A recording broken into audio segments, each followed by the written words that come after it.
รายการข่าวนครหลวงเวียงจันทน์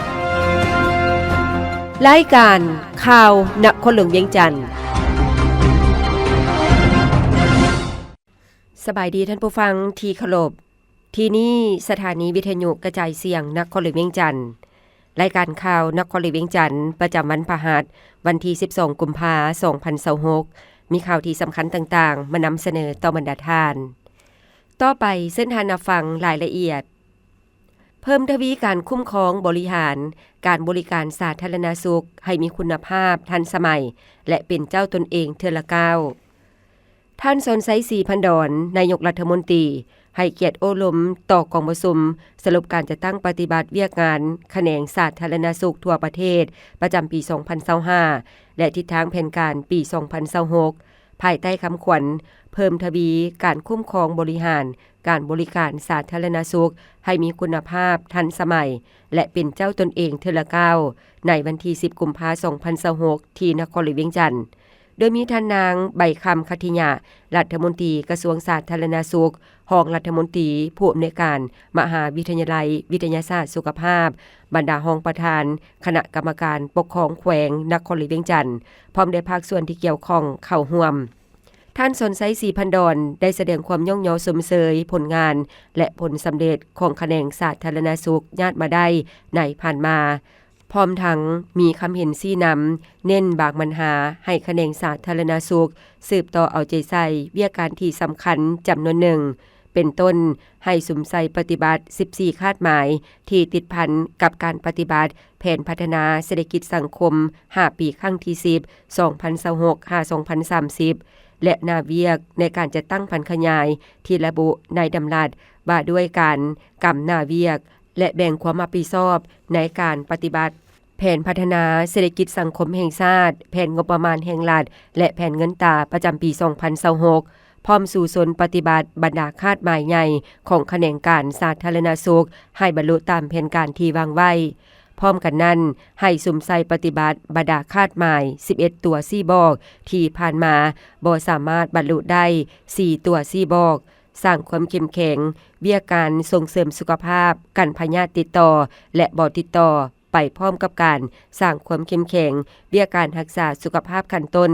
สุขอยู่ส่งเสริมให้ชุมชนเข้าร่วมและเป็นเจ้าการในเวียการรักษาสุขภาพให้เป็นขบวนกว้างขวางและฟดฟื้น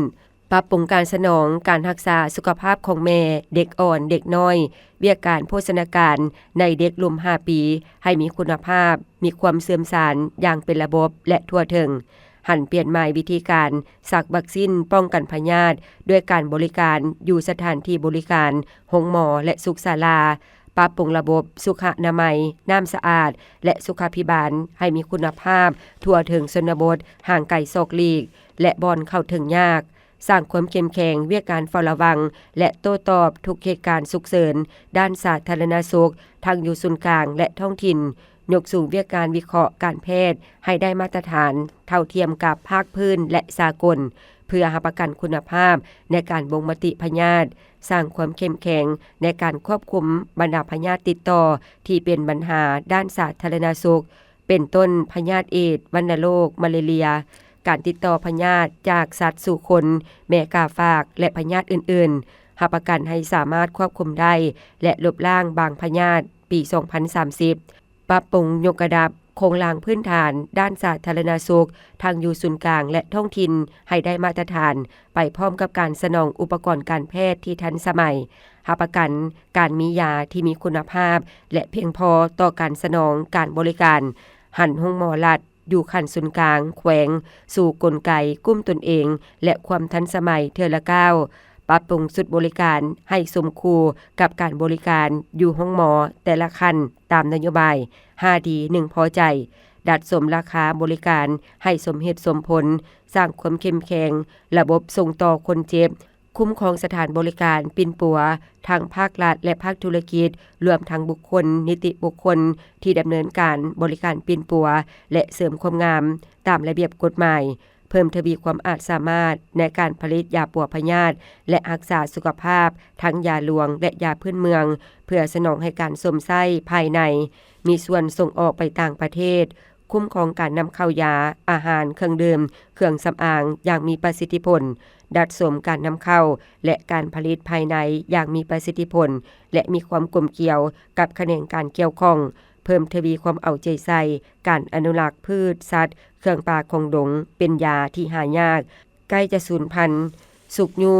ส่งเสริมการค้นคว้าการผลิตและการสมทบกับนำใช้ยาพื้นเมืองยาหลวงเข้าในการปิ่นปัวและรักษาสุขภาพของประชาชนลาวบรรดาเผ่าให้นับมือนับหลายขึ้นยกสูงความสามารถการก่อสร้างการนำใช้บุคลากรสาธารณสุขที่มีคุณภาพรับประกันให้สถานที่บริการสาธารณสุขอยู่แต่ละคันมีแพทย์เชี่ยวชาญผู้ชำนาญงานครบตามมาตรฐานของการจะบรรจุบุคลากรเพื่อรับประกันการบริการที่มีคุณภาพปฏิรูปสถาบันการศึกษาสาธารณสุขให้มีมาตรฐานและคุณภาพเท่าเทียมกับภาคพื้นและสากลระบบการบริหารจัดการของโรงหมอต้องหันไปนำใช้ระบบ IT ให้ได้สร้างให้โรงหมอสามารถกุมตนเองเทอละก้าวเอาใจใส่พัฒนาอุตสาหกรรมการยาให้เข้มแข็งทั้งโรงงานผลิตยาของรัฐและการลงทุนของภาคเอกชนที่มีแล้วภายในประเทศทางมีการส่งเสริมให้เอกชนมาลงทุนตื่มด้านผลิตภัณฑ์การแพทย์ส่งเสริมการนำใช้ทายแห่งยาพื้นเมืองของประเทศเฮาที่มีความอุดมสมบูรณ์อย่างแข็งแรงเพื่อสุขยุส่งเสริมทบทวนการปิ่นปัวยาหลวงและยาพื้นเมืองการแพทย์สมัยใหม่และการแพทย์พื้นเมืองให้เพียงพอกับการนำใช้เคียงคู่กับการรักษามาตรฐานที่มีอยู่และปรับปรุงคุณภาพให้ยับเข้ามาตรฐานภาคพื้นและสากลเทอละก้าวการรักษาสุขภาพที่ดีที่สุดแม่นการมีวินัยและถึกหลักการตามหลักวิทยาศาสตร์ตามกฎเกณฑ์ธรรมชาติในการออกกำลังกายเฮ็ดเวียกและรับประทานอาหารหากบ่แม่นการปิ่นปัวหรือรับประทานยาตามพยาธิที่เกิดขึ้นย้อนแนวนั้นต้องถือเป็นบริมสิทธิ์ในการรักษาสุขภาพถือเอาการปิ่นปัวเป็นสำคัญเอาใจใส่ติดตามกวดกาคุ้มครองดัดสมบรรดาโรงหมอและคลินิกเอกชนให้เป็นระบบทั้งเสริมขยายบทบาทความเป็นเจ้าการของโรงหมอเอกชนในการสนองบริการกวดสุขภาพและปิ่นปัวพยาธิให้มีคุณภาพและราคาสมเหตุสมผลเพื่อให้ประชาชนสามารถเข้าถึงและมีทางเลือกหลายขึ้นต้องคุ้มครองด้านจรรยาบรรณจรรยธรรมบ่ให้กลายเป็นการเอารัดเอาเปรียบในการบริการปิ่นปัวคนเจ็บสืบต่อเป็นเจ้าการร่วมมือกับคู่ร่วมพัฒนาองค์การจัดตั้งสากลประเทศเพื่อนมิตรเพื่อพัฒนาเวียกการสาธารณสุขให้เข้มแข็งลาวและตุรกีเพิ่มทวีการร่วมมือด้านเศรษฐกิจการค้าการลงทุนวันที่10กุมภาพันธ์2026ที่ผ่านมาที่กระทรวงการต่างประเทศท่านทองสวรรค์พรหมิหารรัฐมนตรีกระทรวงการต่างประเทศได้ต้อนรับการเข้าเยี่ยมคำนามของท่านนางโอยายาซาเอกอัครราชทูตตุรกีประจำลาวโอกาสนี้ท่านทองสวรรค์พรหมิหารได้แสดงความยินดีต้อนรับและแสดงความสมเสยต่อท่านนางโอยายาซาที่ได้รับการแต่งตั้งให้มาดำรงตำแหน่งเป็นทูตตุรกีประจำลาวพร้อมทั้งแสดงความเชื่อมั่นว่า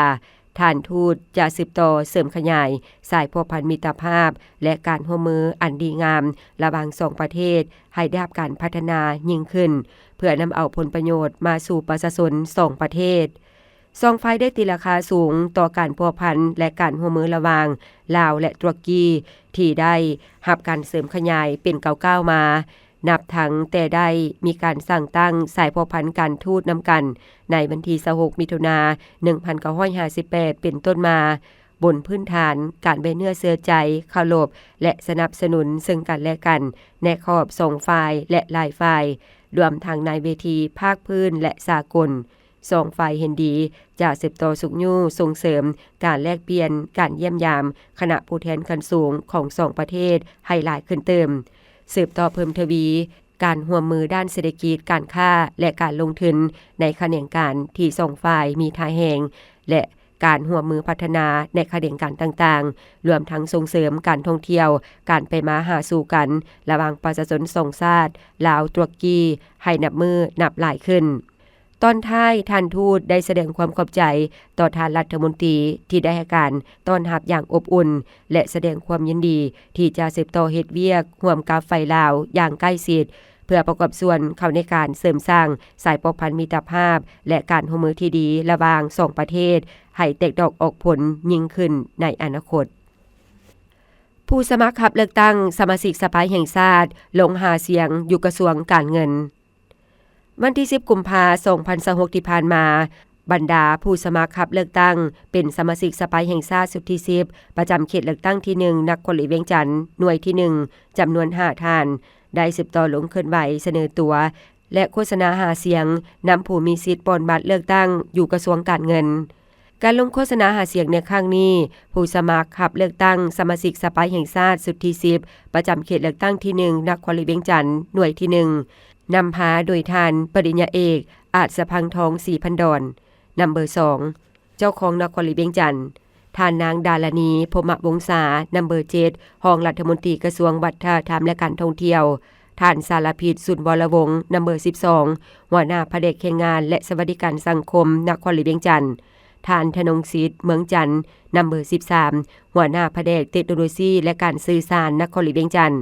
และท่านนางกันทินาป้านอินหวนนำเบอร์17หัวหน้ากรมติดตามกวดกาเวียกการยุติธรรมกรรมาธิการยุติธรรมสภาแห่งชาติรองประธานสภาพันธ์แม่หญิงสภาแห่งชาติถูกต้อนรับโดยท่านนางพรวรรณอุทธวงศ์รองรัฐมนตรีกระทรวงการเงินมีคณะนำกระทรวงและพนักงานราชการเข้าร่วมโอกาสนี้บรรดาผู้สมัครได้ผลัดเปลี่ยนกันเสนอประวัติการเคลื่อนไหวและวิสัยทัศน์การพัฒนาโดยเน้นใส่การเป็นตัวแทนแห่งสิทธิและผลประโยชน์ของประชาชนอย่างแท้จริงพร้อมกันนั้นยังได้เรียกร้องให้ผู้มีสิทธิ์เลือกตั้งไปใช้สิทธิ์ปอนบัตรในวันที่22กุมภาพันธ์2026อย่างพร้อมเพรียงกันเลือกเอาตัวแทนที่มีคุณสมบัติความรู้ความสามารถเลือกเข้าไปเฮ็ดหน้าที่ในสภาแห่งชาติเพื่อให้การเลือกตั้งครั้งนี้มีความโปร่งใสและเป็นพื้นฐานให้แก่การพัฒนาประเทศชาติให้ยืนยงสมาพันธ์ควบคุมยาสูบอาเซียนมอบรางวัลเกียรติคุณให้ผู้ที่มีผลงานดีเด่นสหพันธ์ควบคุมยาสูบอาเซียนจัดงานเฉลิมฉลองครบรอบ25ปีแห่งการดำเนินงานที่นครหลวงบางกอกประเทศไทยจัดขึ้นวันที่11กุมภาพันธ์2026ในโอกาสอันสง่าราศีนี้ซิดกาได้จัดพิธีมอบรางวัลเกียรติคุณให้บุคคลดีเด่น6ท่านในคงเขตอาซีสำหรับลาวเฮาได้รางวัลที่2คือท่านดร.นางคัทนาพรพันดวงศรีและท่านดร.นางมณีพันธ์วงโพสีเพื่อสรรเสริญผลงานและความอุทิศตนเข้าในเวียกการควบคุมยาสูบท่านองยิกุ้งรัฐมนตรีกระทรวงสาธารณสุขและรัฐมนตรีประสานงานด้านนโยบายสังคมประเทศสิงคโปร์ได้รับรางวัลผู้บุกเบิกดีเด่นศาสตราจารย์ดร.ปรากิตวาทีสาธุกิจ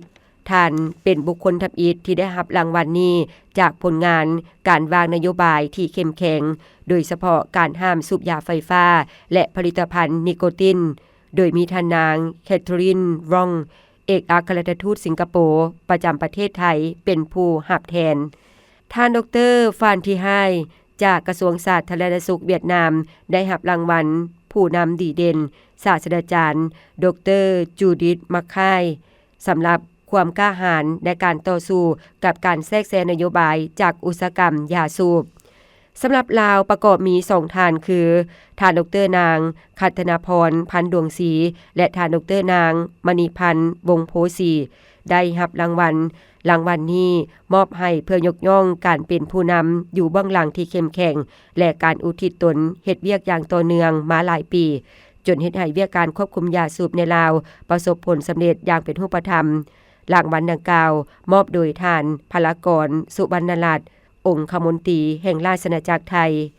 นอกจากนั้นในงานยังได้มอบรางวัลกิตติมศักดิ์ให้ศาสตราจารย์ดร.จูดิธมัคไคและศาสตราจารย์ดร.ปรากิตวาทีสาธุกิจในฐานะผู้บุกเบิกที่อุทิศตนมาหลายทศวรรษเพื่อยกระดับมาตรฐานการต้านการแทรกแซงของอุตสาหกรรมยาสูบในระดับสากลทั่วนครหลวงมีผู้มีสิทธิ์เลือกตั้งหลายกว่า 600,000 คนอิงตามบทรายงานความคืบหน้าการเกี่ยมความพร้อมให้แก่การปอนบัตรเลือกตั้งสมาชิกสภาแห่งชาติสุดที่10และสภาประชาชนคันแขวงสุดที่5ของทานศิริราชทงศิลป์ทองเพ็งรองเลขาคณะพรรคของเจ้าของนครหลวงเวียงจันทน์ได้ขึ้นผ่านบทรายงานตัวเลขสถิติและความพร้อมในด้านต่างๆ ของเขตเลือกตั้งที่1นครหลวงเวียงจันทน์ในวันที่10กุมภาพันธ์2026สำหรับการเลือกตั้งในครั้งนี้อยู่นครหลวงเวียงจันทน์มีผู้มีสิทธิ์เลือกตั้งทั้งหมด 685,508 คนหญิง 340,980 คนมีหน่วยปอนบัตรทั้งหมด843หน่วยประกอบมีหน่วยปอนบัตรปกติ776หน่วยหน่วยปอนบัตรเคลื่อนที่8หน่วยหน่วยเฉพาะกำลังป้องกันชาติป้องกันความสงบ59หน่วยผู้มีสิทธิ์เลือกตั้งอยู่ต่างประเทศ 23,349 คนโดยได้จัดสรรหน่วยปอนบัตรไว้ทั้งหมด41หน่วยเพื่ออำนวยความสะดวกให้แก่พลเมืองลาวในต่างแดนเพื่อเฮ็ดให้ในวันที่22กุมภาพันธ์2026กลายเป็นวันบุญใหญ่ของชาติอย่างแท้จริงขอเชิญชวนประชาชนพนักงานทหารตำรวจและสัญคนต่างๆที่มีอายุครบ18ปีขึ้นไปที่มีสิทธิ์ปอนบัตรจงพร้อมกันออกมาใช้สิทธิประชาธิปไตยของตนอย่างพร้อมเพรียงการปอนบัตรเลือกตั้งในครั้งนี้เพื่อคัดเลือกเอาบุคคลที่มีมาตรฐานเงื่อนไขมีความรู้ความสามารถและเป็นตัวแทนให้แก่สิทธิและผลประโยชน์ของประชาชนเข้าไปบริหารประเทศชาติและท้องถิ่นให้มีความเจริญก้าวหน้าผู้สมัครเลือกตั้งสมาชิกสภาแห่งชาติสุดที่10ลงพบปะประชาชนเมืองสีโคตรตะบองวันที่11กุมภาพันธ์2026ผู้สมัครเลือกตั้งเป็นสมาชิกสภาแห่งชาติสุดที่10ประจำเขตเลือกตั้งที่1นครหลวงเวียงจันทน์5หน่วยได้19ลงเคลื่อนไหวโฆษณาหาเสียงนำผู้มีสิทธิ์ปอนบัตรเลือกตั้งที่เป็นพนักงานรัฐกรและประชาชนอยู่เมืองสีโคตรตะบองหน่วยที่1มี5ทานนำพาโดยทานปริญญาเอกอาจสะพังทองศรีพันดอนนัมเบอร์2เจ้าของนครหลวงเวียงจันทน์ทานนางดารณีพรหมวงศานัมเบอร์7ห้องรัฐมนตรีกระทรวงวัฒนธรรมและการท่องเที่ยวท่านสารพิษสุนวรวงศ์นัมเบอร์12หัวหน้าแผนกแรงงานและสวัสดิการสังคมนครหลวงเวียงจันทน์ท่านธนงศิษย์เมืองจันทน์นัมเบอร์13หัวหน้าแผนกเทคโนโลยีและการสื่อสารนครหลวงเวียงจันทน์ท่านนางกันทินาป้านอินหวนนัมเบอร์17หัวหน้ากรมติดตามกวดกาเวียการยุติธรรมกรรมาธิการยุติธรรมสภาแห่งชาติรองประธานสภาพันธ์แม่หญิงสภาแห่งชาติลงพบปะผู้มีสิทธิ์ปอนบัตรเลือกตั้งก็คือประชาชน10บ้านกลุ่มหนองด้วงประกอบมีบ้านหนองด้วงเหนือหนองด้วงทงหนองด้วงใต้พลคำหนองบ่อทองเหนือหนองบ่อทองใต้พลสะบาดใต้ดงนาโซกเหนือดงนาโซกใต้และบ้านปากทางเมืองสีโคตรตะบองถึกต้อนรับโดยทานประธานคณะกรรมการปกครองเมืองสีโคตรตะบองการนำเมืองอำนาจการปกครองบ้านและประชาชนเข้าร่วมหน่วยที่2ประกอบมี5ทานนำโดยทานธนงไสขุดไพฑูรย์หัวหน้าคณะกรรมการส่งเสริมและคุ้มครองการลงทุนนครหลวงเวียงจันทน์สมาชิกสภาประชาชนนครหลวงเวียงจันทน์เบอร์3ท่านวีแก้วบุภาวันรองรัฐมนตรีรองหัวหน้าห้องว่าการสำนักงานนายกรัฐมนตรีเบอร์8ท่านเวียงทองสอบภาพมีไซหัวหน้าแผนกยุติธรรมนครหลวงเวียงจันทน์เบอร์15ท่านสมบัติจันทมาศประธานคณะกรรมการเศรษฐกิจแผนการและการเงินสภาประชาชนนครหลวงเวียงจันทน์เบอร์18ท่านนางจำผาทองทะลงแสงจันทร์รองประธานสมาคมนักธุรกิจหญิงเบอร์23ลงขึ้นใหม่โฆษณาหาเสียงมีผู้สิทธิ์ปอนบัตรเลือกตั้งนำประชาชน6บ้านในเขตบ้านหนองเบิกเมืองสีโคตรตะบองประกอบมีบ้านหนองเบิกเหนือหนองเบิกใต้สำเกตลักหินดงกะเหลาและบ้านดงนาทองอยู่วัดหนองเบิกกลางโดยการต้อนรับของทานบุญถึงวรรณามหาไสยประธานแนวเล้าสังชาติเมืองสีโคตรตะบองมีการนำเมืององค์การปกครองบ้านและประชาชนเข้าร่วมกลุ่มที่3มี3ทานนำโดยทานเวียงแก้ววรรณจักรรองประธานกรรมาธิการเวียการสมาชิกสภาแห่งชาตินำเบอร์6ท่านนางสมเพียรวงไสกรรมการหน่วยภาคสภาประชาชนประธานคณะกรรมการยุติธรรมและป้องกันป้องกันความสงบสภาประชาชนนครหลวงเวียงจันทน์นำเบอร์11ท่านไพฑูรย์เที่ยงละไมหัวหน้ากรมคุ้มครองวิสาหกิจการเงินกระทรวงการเงินเบอร์16และท่านพันโทนาถเทพวงศ์กรรมการคณะภาคกองบัญชาการหัวหน้าห้องการพลาธิการทหารนครหลวงเวียงจันทน์นำเบอร์21ลงเคลื่อนไหวโฆษณาหาเสียงนำผู้มีสิทธิ์ปอนบัตรเลือกตั้งที่เป็นพนักงานห้องการอ้อมข้างเมืองและประชาชนชาวบ้านเมืองสีโคตรตะบองประกอบมีบ้านสีทันเหนือคุณตาทาคุณตาทง อุมุงนาคำหนองสโนคำหนองปะไนวัดไต่น้อยทงวัดไต่น้อยทาอากาศวัดไต่ใหญ่ทาวัดไต่ใหญ่ทงเมืองม้าทงเมืองม้าทาสีไข่ทงสีไข่ทาหยาผะสีบุญเฮืองทงสีบุญเฮืองทาและบ้านโพสีหน่วยที่4มี5ฐานนำหน่วยฐานไสนครอินทวงศ์รองรัฐมนตรีกระทรวงเกษตรกรรมและสิ่งแวดล้อมเบอร์4ท่านนักเกษตรศรีหาราชหัวหน้าห้องว่าการสภาประชาชนนครหลวงเวียงจันทน์เบอร์10ท่านสนใจศรีสมพันธ์หัวหน้าแผนกวัฒนธรรมและการท่องเที่ยวนครหลวงเวียงจันทน์เบอร์14ท่านนางบัวละพันธ์ธีรศักดิ์รองประธานคณะกวดกาภาคองค์การกวดการัฐนครหลวงเวียงจันทน์เบอร์22และท่านประสาทไสพิรพันธ์เดชสมาชิกสภาประชาชนนครหลวงเวียงจันทน์สุดที่4เบอร์25ลงพบปะผู้มีสิทธิ์ปลดบัตรเลือกตั้งประชาชนกลุ่มบ้านใหม่มี7บ้านคือโนนขี่เล็กพลสมบุญตาดทองหนองดาบ้านใหม่ห้วยหอมและบ้านอ่างใหญ่จัดขึ้นที่บัดบ้านโนนขี่เล็กเมืองสีโคตรตะบองมีคณะติดตามคันนครหลวงเวียงจันทน์คันเมืองกลุ่มบ้านอำนาจกับปกครองบ้านและประชาชนเข้าร่วมหน่วยที่5นำโดยท่านนางวิสัยสลิทธิราชรองประธานกรรมาธิการแผนการเงินและการกดสอบสภาแห่งชาติเบอร์5ท่านตุลาวันนอเมืองเศษหัวหน้ากรมจัดตั้งกระทรวงศึกษาธิการและกีฬาเบอร์9ท่านนางคำแหวนสิงห์บัณฑิตรองประธานคณะกรรมการวัฒนธรรมสังคมและบรรดาเผ่าสภาประชาชนนครหลวงเวียงจันทน์เบอร์19ท่านสมสวัสดิ์กรมไสสนารองประธานศาลประชาชนนครหลวงเวียงจันทน์เบอร์20และท่านบุญเทียงรัตนาวงศ์รองประธานสมาคมธุรกิจกสิกรรมเบอร์25ได้สืบต่อลงพบปะโฆษณาและเสนอตัวนำผู้มีสิทธิ์ปลดบัตรเลือกตั้งนำประชาชน7บ้านเขตบ้านหนองเนียวประกอบมีบ้านจำปาจันสว่างหนองแตงเหนือหนองแตงใต้หนองเนียวนาเหล่าบ้านทงปงอยู่วัดบ้านหนองแตงเหนือซึ่งให้การต้อนรับโดยทานพันโททัศพงศ์หวันมณีจันทร์คณะประจำภาคเมืองหัวหน้ากองบัญชาการป้องกันความสงบเมืองสีโคตรตะบองพร้อมด้วยการนำคันเมืององค์การปกครองบ้านและพ่อแม่ประชาชนเขตบ้านดังกล่าวเข้าร่วม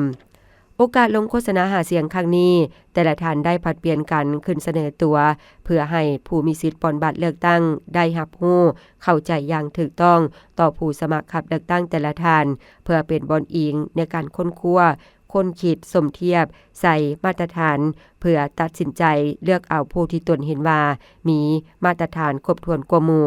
เพื่อเป็นตัวแทนของตนปฏิบัติสิทธิอำนาจของประชาชนอยู่สภาแห่งชาติและสภาประชาชนนครหลวงเวียงจันทน์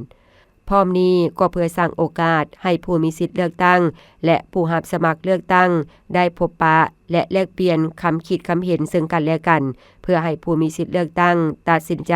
เลือกเอาผู้ที่ตนเห็นว่าเป็นผู้ที่เหมาะสมกว่าหมู่เป็นตัวแทนของตนอยู่ในสภาแห่งชาติและสภาประชาชนคันแขวงแน่ใจให้ผู้มีสิทธิเลือกตั้งได้พิจารณาอย่างถี่ถ้วนเพื่อคัดเลือกเอาตัวแทนที่มีความรู้ความสามารถและรักชาติรักประชาชนอย่างแท้จริงท่านบุญเทิงวรรณมหาไสยได้รายงานให้รู้ว่าปัจจุบันทั่วเมืองสีโคตรตะบองได้ขึ้นบัญชีพลเมืองผู้มีสิทธิเลือกตั้งและกำหนดหน่วยปลดบัตรเลือกตั้งได้สำเร็จแล้วซึ่งมีพลเมืองทั้งหมด 135,132 คนหญิง 68,147 คนผู้มีสิทธิปลดบัตรเลือกตั้งนับแต่อายุ18ปีขึ้นไปมี 94,672 คนหญิง 47,665 คนกรมกองผู้มีสิทธิปลดบัตรเลือกตั้งทั้งหมดมี 5,635 คนหญิง 1,733 คนและได้แบ่งหน่วยเลือกตั้งออกเป็น108หน่วยในนี้กรมกอง8หน่วยและบ้าน100หน่วย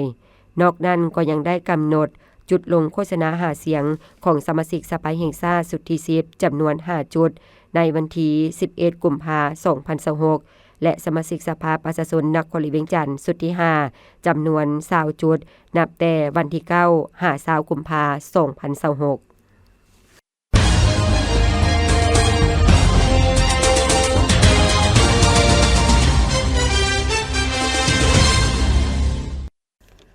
ต่อไปเส้นทางรับฟังข่าวต่างประเทศเครื่องดื่มที่มีรสชาติหวานเฮ็ดให้สาธารณรัฐเกาหลีบริโภคน้ำตาลหลายเกิน บทรายงานล่าสุดจากองค์การควบคุมและป้องกันพยาธิสาธารณรัฐเกาหลีเปิดเผยว่าอัตราส่วนประชากรสาธารณรัฐเกาหลีหรือบริโภคน้ำตาลหลายเกินไปมีทะเอียงเพิ่มขึ้นในสุ่มปีมมานี้โดยส่วนใหญ่แม่นย้อนการบริโภคเครื่องดื่มที่รสชาติหวานบทรายงานที่เปิดเผยในวันที่9กุมภาพันธ์มาชี้ให้เห็นว่าในปี 2023 การบริโภคน้ำตาลโดยเฉพาะต่อคนในสาธารณรัฐเกาหลีแมน 59.8 กรัมต่อมื้อเพิ่มขึ้นจาก 58.7 กรัมในปี 2020ในขณะที่ตัวเลขลดลง